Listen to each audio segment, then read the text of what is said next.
Hey, 15 weeks ago, I stepped into something I wasn't sure would work, and today I want to tell you about the man who made the same bet, except his commute was 40 years.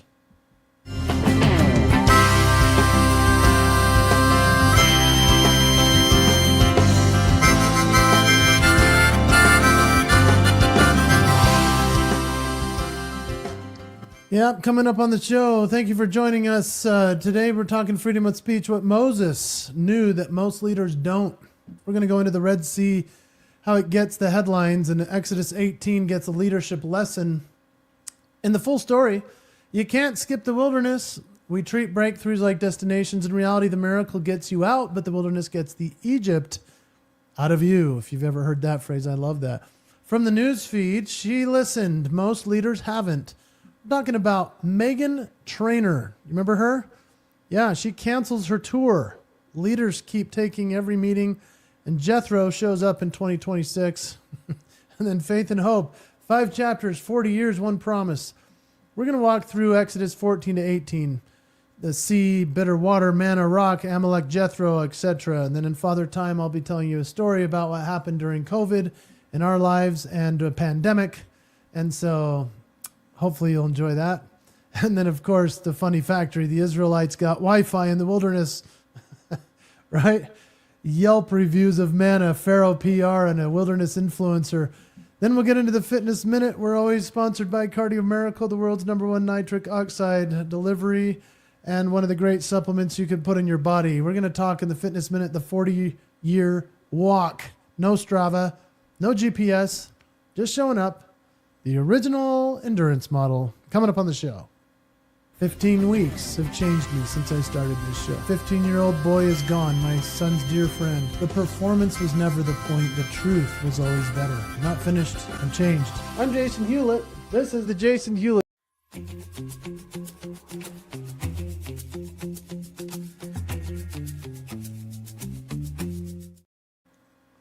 Today we're going to focus on something that I've been studying for many, many years, but especially in the last month or so in our church and our faith, we've been studying the Exodus. From Exodus in the Holy Bible. Moses, he had a resume no one would have hired. Think about it. He was wanted for murder in Egypt. Like, this guy nothing was going right. He was a fugitive in the wilderness for 40 years, 80 years old when he got the call. He argued with God from inside a burning bush about whether there was someone else, and there wasn't. He was chosen. He had a stutter, and he went anyway. What he did over the next 40 years is the most quoted leadership narrative in all of the Old Testament history, and not because he was perfect. He wasn't. That's why it's perhaps so relatable. Not because the plan worked. I mean, there really wasn't a plan, at least according to what he knew. He didn't know how God was working through him because he kept showing up for a promise he couldn't see the end of. And so here's what most people miss about Exodus. And this is going to apply into your life as we talk through it, because that's what the scriptures do, right? When we read them, we apply them. If we read them every first thing in the morning, it's going to start our day in a great way. You know, we focus on the miracles in Exodus, but the story of Moses as a leader lives in the chapters between the miracles and in the complaints especially. In the moments that people wanted to go back. Remember? They wanted to get out of there. And in the day his father-in-law flew in, watched one day of operations, said, hey, you know what? What you're doing is not good. You will wear yourself out. So we're going to talk about Jethro. Yeah, his father-in-law. Exodus 18, the most practical chapter in pretty much the whole book. Moses was settling every dispute for 2 million people by himself. Jethro watched and said, stop, build a system, delegate, reserve the hardest cases for yourself, let the rest go. Moses listened. The Exodus continued. This is all great leadership lessons, and it's a powerful thing to study it, to think about it, and to consider how we can apply it in our lives. And the wilderness is not a detour. I think so often we believe that it must be. It must be this great detour out of where our life ought to be, but most people want to skip from Egypt to the promised land, but God doesn't permit it. What does he do? The wilderness is formation. I mean, even Jesus Christ suffered in the wilderness and was tempted And that was where it really showed his mettle, that he could get through the challenges of the physical body and the suffering and so forth. And so the wilderness is something we all must go through, and you're being shaped for something the miracle alone couldn't have given you. And so we're going to talk today about Aaron and Hur, and holding up the arms of Moses, and Jethro, and the promise carried them when the plan didn't. There was no plan, like I said. The promise is not a map, it's a direction. And you do not need to see the full route to take the next step. So we're going to talk today about who is your Jethro. Who has the outside view of your life that you can't have yourself? And are you letting them speak? I know for me, love my father-in-law. He's a great man. The outside voices that help me the very most would have to be essentially the beautiful wife that I live with and my amazing companion. You know, I mean, she sees that thing in me as a leader, or as a father, or as a husband, as a person in the community, as somebody online that people know, or on stages. She's absolutely the great mentor for me. And so who's your Jethro? And are you caring more than today requires? Or are you hoarding problems or receiving the daily portion? We're going to talk about manna from heaven, all those good things. You know this story most likely, and I hope you do. But what step are you waiting to take until you have certainty? And what if the certainty is on the other side of the step? If you remember in Indiana Jones, he's just facing a chasm. He has to step into the void without knowing that there's something there to hold him up. He can't see the steps in front of him, and so sometimes we just need to take that first step. So today, as we go into the full story, Moses didn't build systems because it was efficient. He built them because Jethro told him the truth. Here we go into the full story.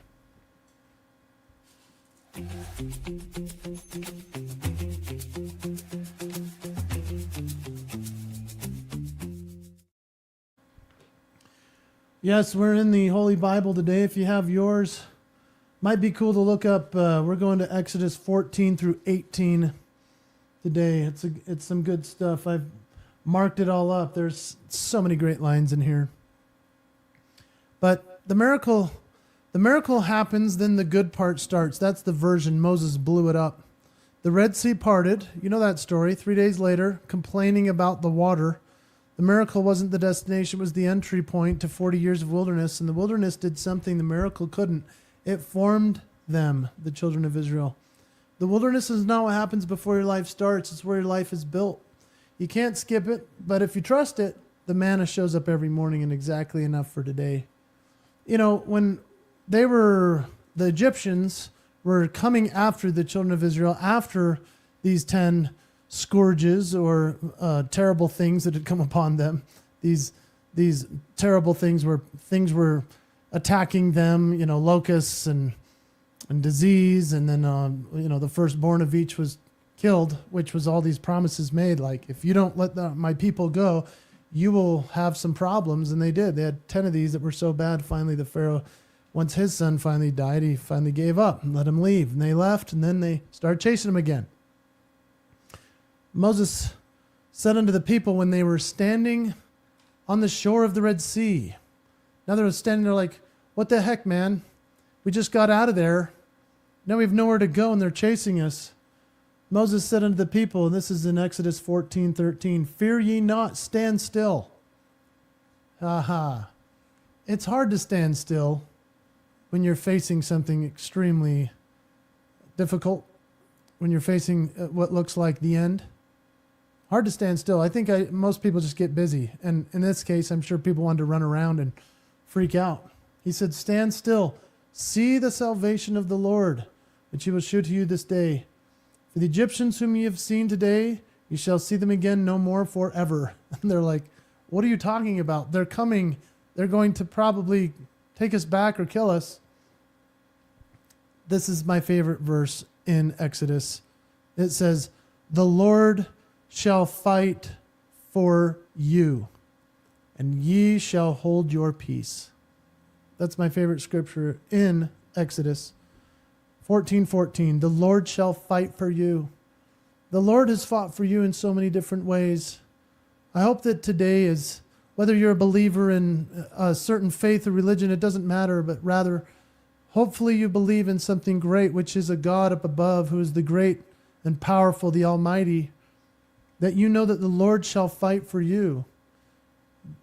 How are the blessings in your life coming?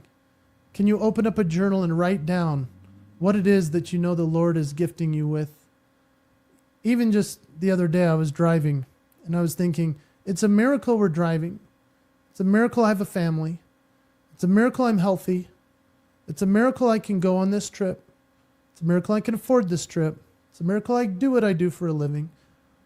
When we start to think about the many ways in which the Lord fights for us, to give us the peace, the joy, the comforts, and the happiness that we have, it's a miracle. And hopefully you have lots of miracles that you recognize from your life, whether it's some grandiose thing like a Red Sea parting, or something as simple as you woke up today. What is that miracle for you? The Lord said unto Moses, Wherefore criest thou unto me, speak unto the children of Israel that they go forward? But lift thou up thy rod, and stretch out thine hand over the sea, and divide it. And the children of Israel shall go on dry ground through the midst of the sea. I mean, this sounds impossible. It sounds ridiculous. And then it happens. Moses stretched out his hand over the sea, and the Lord caused the sea to go back by a strong east wind all that night, and made the sea dry land, and the waters were divided, and the children of Israel went into the midst of the sea upon the dry ground, and the waters were a wall unto them on the right hand and the left. And the Egyptians pursued. And if you remember, eventually the Israelites made it through. The Egyptians were covered in the water, taken out. The Lord will fight for you. The Lord shall fight for you. In what ways has he fought for you? I hope that as you think about it today, there is no map. There is no, are you waiting for a map before you move? Clarity follows obedience, not the other way around. And so we need to be obedient. We need to walk forward with faith. We need to know that in this time of tribulation that we are living in, which is a very difficult situation, whether we agree with what's happening in the world and the decisions people and leaders are making within our country of the United States, is there a way that we can have great faith in the Lord and his plan for us, and will he fight for us? I believe he is. So what if God took the long way on purpose? I think that's what he does. He always does, right? Moses didn't build systems because it was efficient. He built them because Jethro told him the truth. This week, the news has its own version of that moment from the NEWSFEED right after this.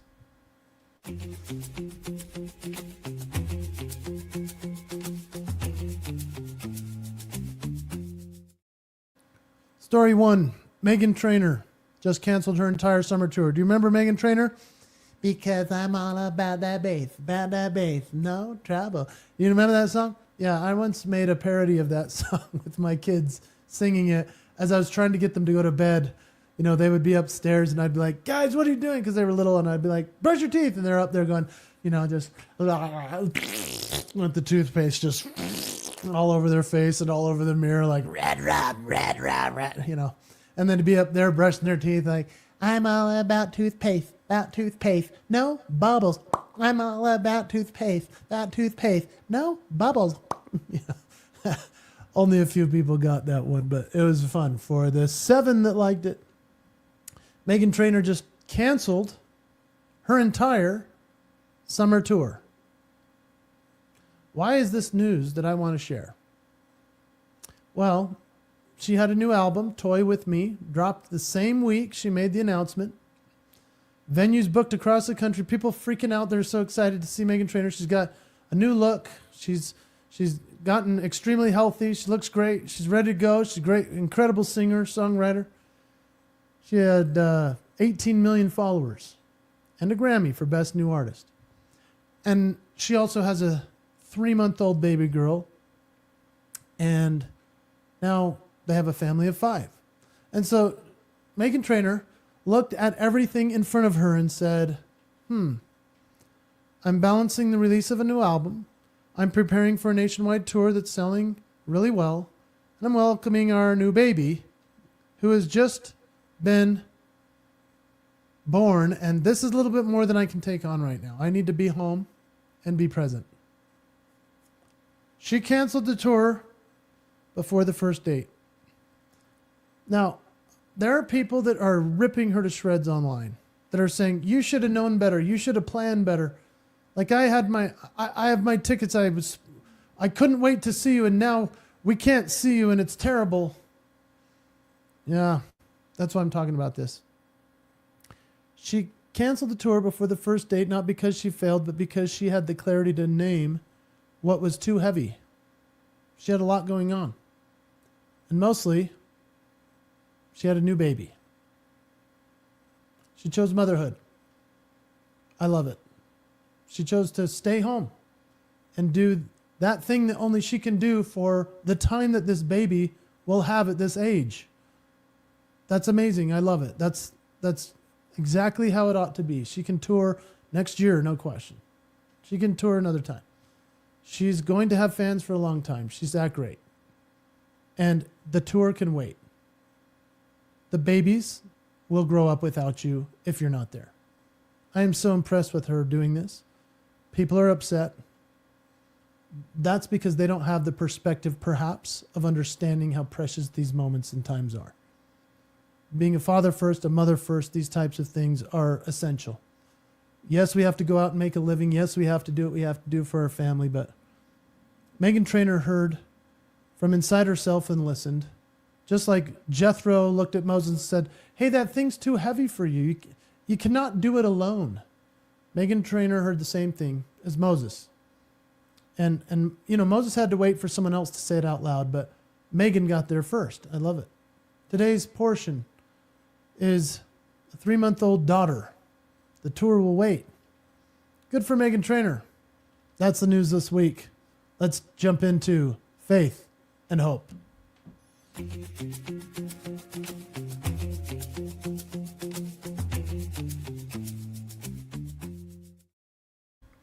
All right. 5 chapters, 40 years, 1 promise. We're going to chapter 14, the Red Sea, Exodus. Yeah. So let's jump into this a little bit deeper. The Pharaoh's armies behind them, seas in front, the Red Sea, 600 chariots. Moses says, do not be afraid, stand firm, and you will see the salvation of the Lord. You guys seen the movie Charlton Heston? Yeah. It was Cecil B. DeMille.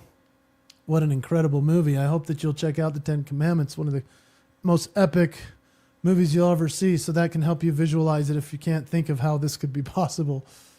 And, of course, Arnold Freeberg, who became a friend of mine, essentially, before he passed. He was the artist that actually did all the costuming and won an Academy Award for it. And he was a member of my faith, the Church of Jesus Christ of Latter-day Saints. And so Arnold Freeberg painted all the paintings that accompanied the promotion of the 10 Commandments, Cecil B. DeMille, and did the Charlton Heston costuming, the beautiful robes and everything that those people wore. I love that movie. I love the story. But when we think about the Lord saying, stand firm, stand still, and then move. The sea parts, walls of water on both sides, dry ground below, they walk through. The army drowns behind them. And on the far shore, Miriam gets a tambourine, and it's the greatest moment of their lives. You know, she's playing some instrument. And 3 days later, what's happening? Now the children of Israel have just been saved, and of course, now they're complaining 3 days later about the water. In chapter 15, they come to Marah, the bitter water. It's 3 days from the Red Sea, the greatest miracle in their history. 3 days behind them, it was now the water at Marah is bitter. What are we to drink? God shows Moses a piece of wood. This is so odd, right? He throws it in and the water becomes sweet. I don't know what was in that wood. A little stevia. The miracle doesn't inoculate you against doubt. The gratitude has a short shelf life, and this is the human condition. I mean, we can't blame the children of Israel. They're probably like, it was so much better back there. Why did we just come here? Man, this happens a lot. Chapter 15 is the warning. Chapter 16 is manna. 6 weeks after Egypt, now they're hungry, man. In Egypt, we sat around pots of food. You brought us here to starve. Manna every morning. This was a major promise, 6 days a week. Remember this?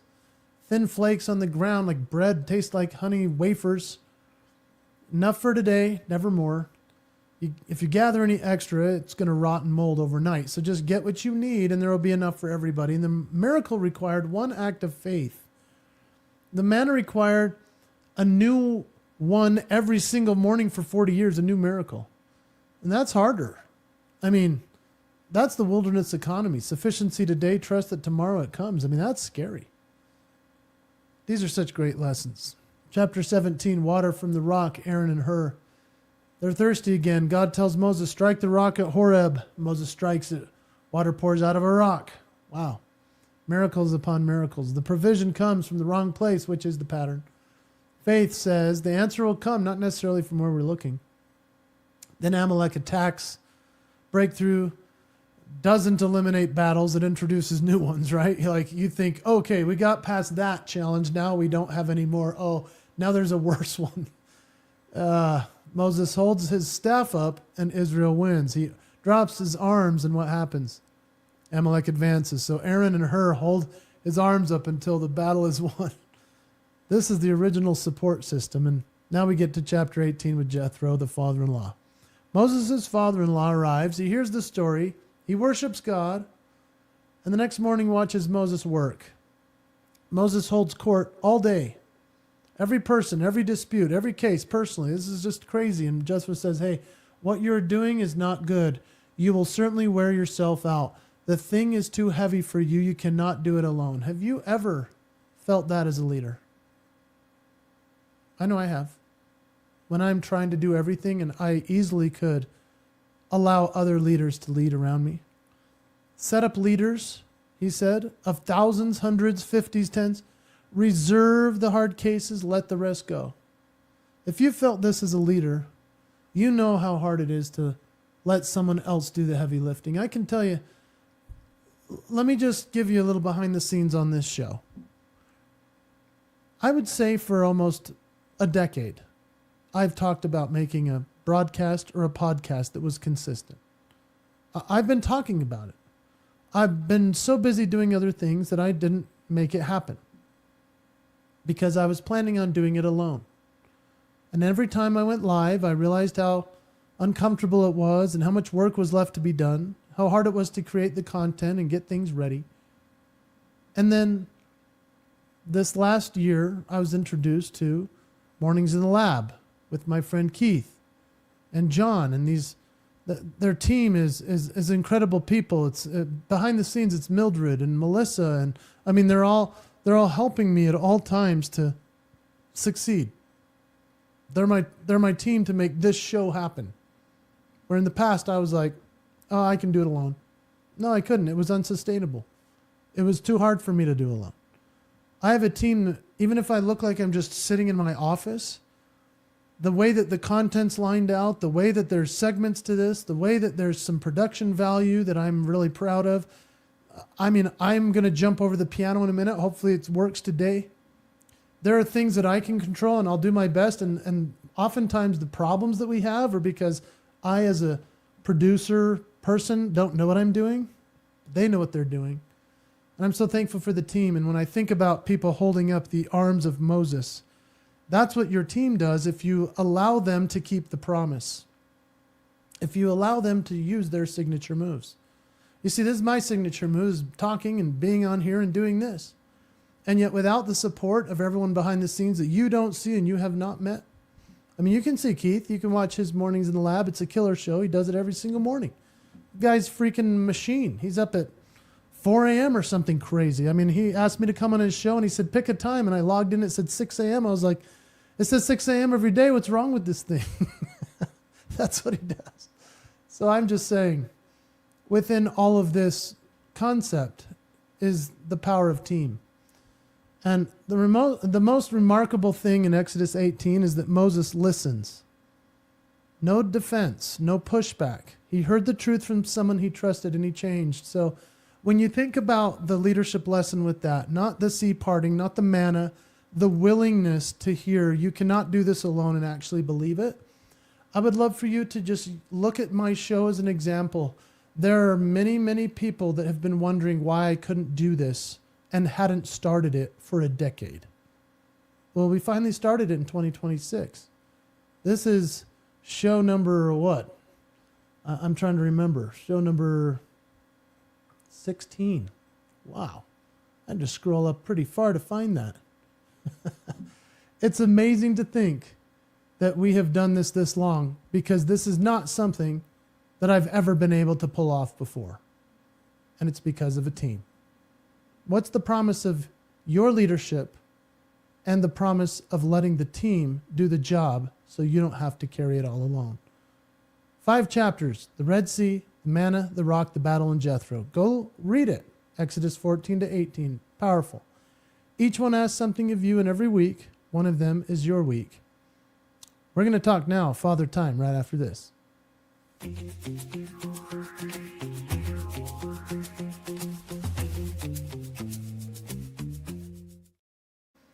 Okay, when it comes to Father Time, I want you to think about when you've come up against your Red Sea. When have you had your manna moment? When has the Lord fought for you? Let me tell you what happened in 2020 to us. And if you followed my career, you know that this is absolutely what happened. It was a crazy experience for every single one of us. And so you have your story. I know you do. Everyone has their story of how they survived it and either had a really rough time or thrived in that situation. I think it was March 12th, perhaps, of 2020 when I got the call that each client that I had booked was canceling. And then by the 13th or 14th, all of them for 2020 were gone.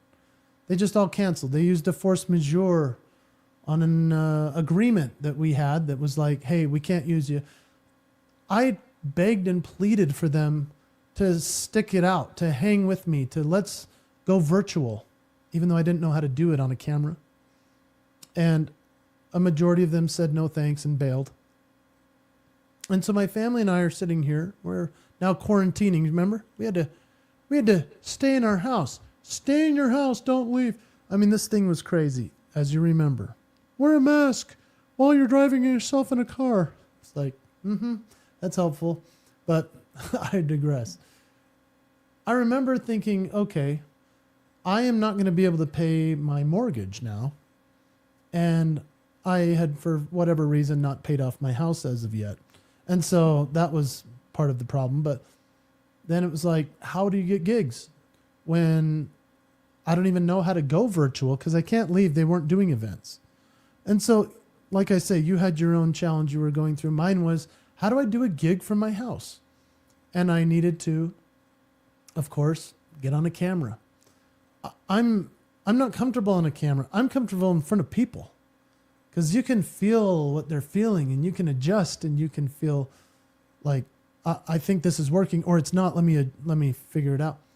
Eventually got a camera working.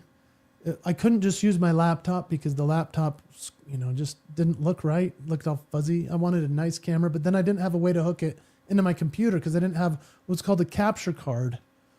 And then, like a cam link is what it's called. It's an HDMI to USB. And it was just like every little thing that I tried to get on Amazon that was normally like $100 was now like $1,000. And it was on eBay for thousands of dollars, the things that I needed because everyone in their right mind was buying it all at the same time too. And so, Red Sea. I mean, bills coming up. We canceled all kinds of subscriptions and things. I'm sure you went through something similar. We obviously, didn't eat out. I mean, we just hunkered down. We did our best in the family and we did church at home. We did school at home. We tried to log on. We tried to get better Wi-Fi. And the next thing we know, I've got multiple cameras and I can't use them. I'm stringing things together, buying them from friends, buying them from anybody that would leave it at my house in a basket and the brown paper bag. Well, the Red Sea moment and the manna from heaven. It's interesting how the Lord delivers us. Because as a father, I really needed somebody to step in and help me. And I had a friend named Sean who, he called me out of the blue and he goes, "Hey man, how you doing? I know this is a tough time. You've lost all your work." I said, "Yeah, I'm not doing well. I need this piece of equipment that I can't find. It's an ATEM switcher. It's a Black Magic ATEM switcher. It's got all these buttons on it that connect multiple cameras, and it would allow me to switch between cameras in my office to put on a show rather than just one camera that's straight on." He said, "How much is it?" And I go, "I mean, it's usually like $300, but like, it's like thousands of dollars on eBay. I don't know." And he goes, "Okay, I'll get back to you." And this was the next day. I got a package on the front porch, the ATEM switcher. Sean bought it for me just because he wanted to help me. Manna from heaven. It took me a couple weeks to figure out how to plug it in and get it working. But guess what happened next? Outside of all the challenges from Wi-Fi not working, us getting COVID, getting really sick, all those things, finally got it working. Finally got multiple cameras. I had this office decked out. It was incredibly cool. COVID was a great time. We bonded so close as a family, and equally, as we lost all my work, we found new ways to make money by doing gigs online and by doing virtual performances and speeches. It was an amazing time. And you know, as much as I missed being in front of people, I really loved reading a chat on Zoom of what people thought while I was performing. Because that was like reading their mind. And I could perform and look and comment, and then they would be stunned that I was able to look at everything while I'm playing the piano and doing other stuff. I only share that story with you today because that was a manna from heaven moment provided by God up above through his servant, my friend Sean. In every Red Sea moment, we will have those if we have faith, and as a dad, if we'll be strong and firm in the promise. And so, my friends, I hope that you enjoyed this, and I hope that I can now take it to more of a funny place, if you will, because we, the 5 chapters are everywhere once you know what to look for in terms of Exodus. And for some people, they're living them in places Exodus never imagined. And so we're going to do something really interesting in the Funny Factor. I hope you enjoy it. Funny Factor right after this.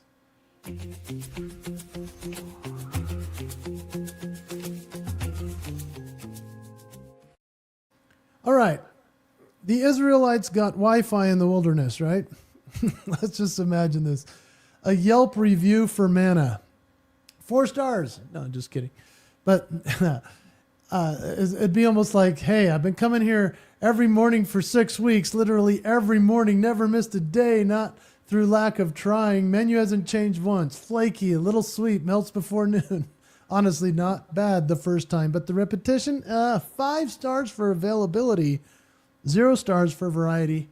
Yeah, I asked the manager about adding some options. He said something about gratitude. 0 resolution. Do not recommend if you enjoy having choices. This is a review from Datan from the Wilderness of Sin.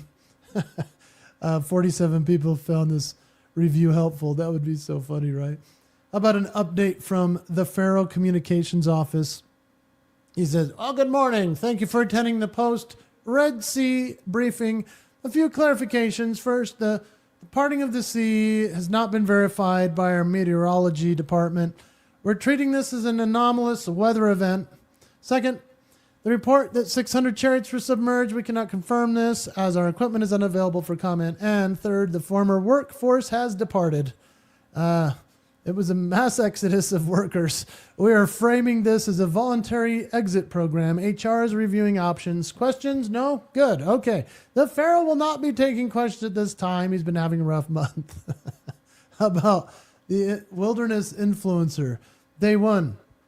"Hey guys, welcome back. If you're new here, I'm Eliab, and today is day 1 of my 40-year wilderness challenge. Super excited, bro. Yeah, we got 2 million followers. Well, or travelers, I mean. 0 bars of service. Yeah, but we are out here, bro. The mana situation, a little polarizing the comments. I get it. But the cloud is giving main character energy. Moses is giving don't talk to me right now energy. I'll keep you posted. Like and subscribe for daily updates, right? Assuming the mana doesn't run out and we'll starve to death, which apparently it won't. Anyway, you're one. I love that. I love the idea of thinking like, what were those guys thinking in the midst of all that? It's a crazy time. And so I was also thinking today I'd like to show you on the piano. I'm going to do a piece that I haven't done before. Nobody's heard this actually. I hope I play it right. But I originally wrote this as the intro of the show. And instead, after playing it a few different times and recording things, and I realized I wanted to use my Traveling Man song because that's been a great song that's accompanied me for a while. I'm going to remind you of what that sounds like. It's this.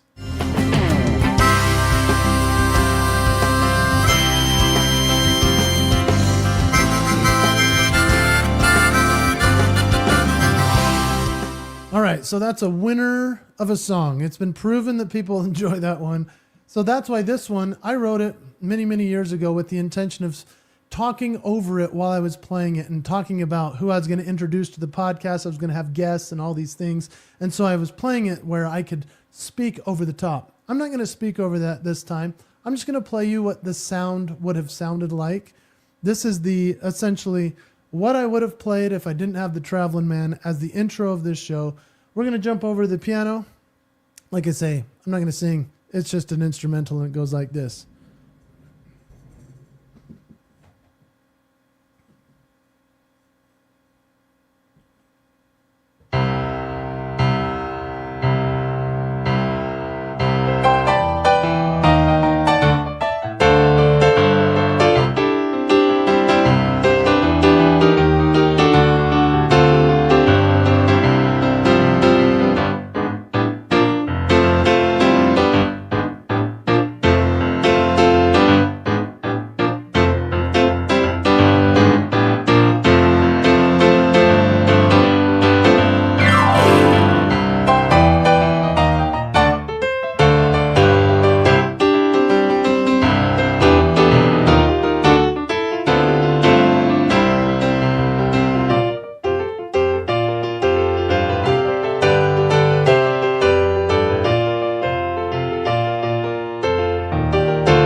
And that's the song that could have been the intro of this show, but instead I chose the Traveling Man. I think it was a good choice. But I thought you'd enjoy hearing a little behind the scenes of what we almost did, and sometimes we just have to laugh about how it turns out. So, we've talked about today, 2 million people, 40 years. Every complaint we make today was already in the text. There is one more thing Moses knew, and it lives in your body. We're going to wrap this episode up with the Fitness Minute right after this.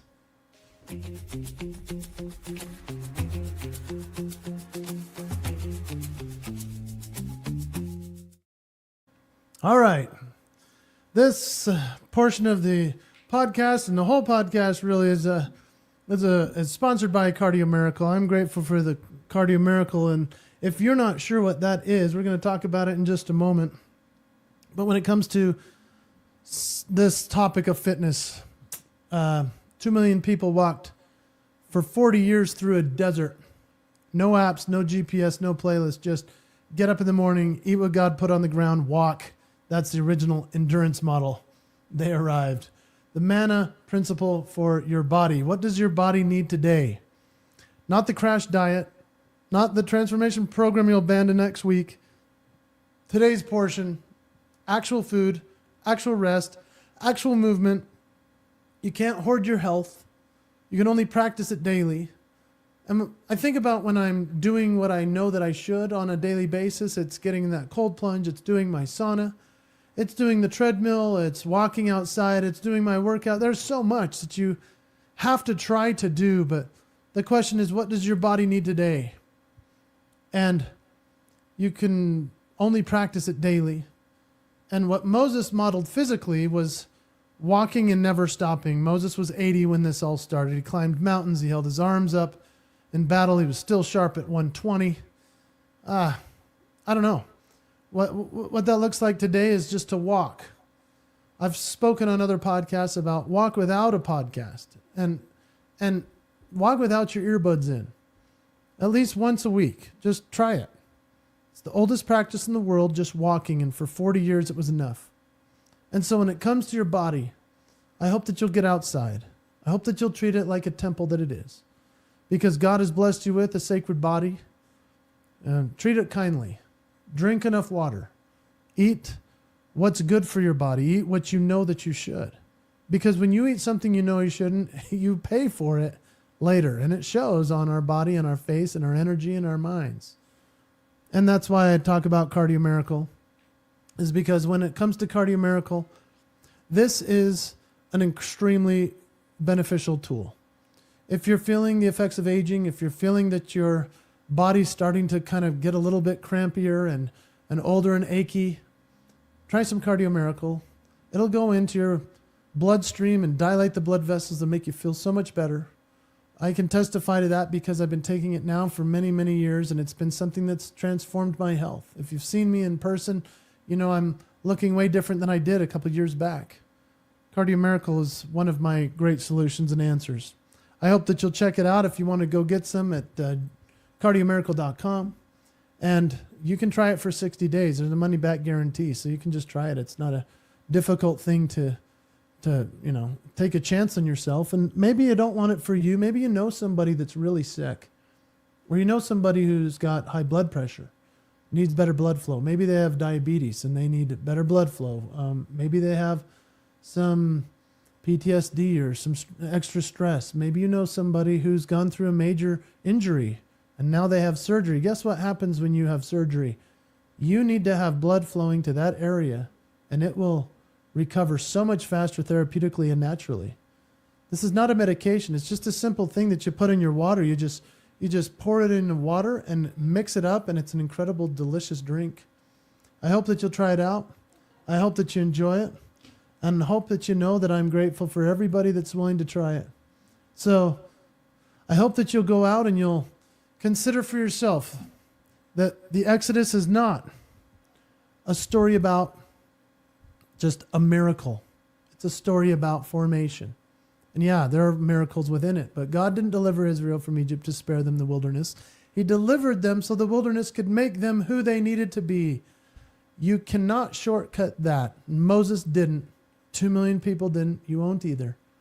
Most people want the miracle without the wilderness. That makes them ready for it, but the miracle gets you out. The wilderness gets you there. 15 weeks ago, I started this show. I stepped into something I wasn't sure was going to work. I mean, I still don't know how big of an audience this is ever going to get. And to me, it doesn't matter because I feel it's an important enough work to put in the time and the effort every single week.